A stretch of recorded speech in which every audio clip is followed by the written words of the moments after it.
నంద్యాల జిల్లా ఆత్మకూరు మండలం బాపనంతపురం గ్రామంలో రైతన్న మీకోసం కార్యక్రమం భాగంగా శ్రీశైలం ఎమ్మెల్యే రాజశేఖర రెడ్డి పర్యటించారు. అన్నదాత సుఖీభవ పథకం కింద కూటమి ప్రభుత్వం రైతులకు అందిస్తున్న పథకాలను వివరించేందుకు గ్రామాల్లో పర్యటించిన ఎమ్మెల్యే లబ్ధిదారులైన రైతుల ఇళ్లకు నేరుగా వెళ్లి వారి సమస్యలను అడిగి తెలుసుకున్నారు. ఎమ్మెల్యే మాట్లాడుతూ ప్రకృతి వ్యవసాయం, ఉద్యాన పంటల సాగు వంటి పద్ధతులను అనుసరించడం ద్వారా రైతులకు ఉజ్వల భవిష్యత్తు ఉంటుందని తెలిపారు. పొలాలకు నీటి కొరతను అధిగమించేందుకు ప్రభుత్వం 90% సబ్సిడీతో పరికరాలు అందుబాటులోకి తెచ్చిందని పేర్కొన్నారు. ప్రస్తుతం నష్టపోయిన మొక్కజొన్న రైతులను ప్రభుత్వం తప్పకుండా ఆదుకుంటుందని హామీ ఇచ్చారు.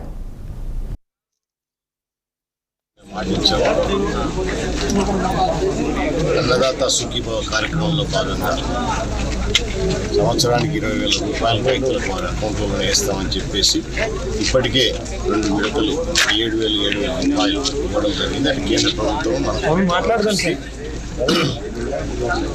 సో దాన్ని ప్రజలకు అంటే రైతులకు అందరికీ కూడా కరెక్ట్గా అవి అందుతున్నాయా లేదా అవన్నీ కనుక్కోవడానికి ప్రభుత్వం చేస్తున్న మంచి కార్యక్రమం. జగిత్యాల జిల్లా ఎండపల్లి మండలం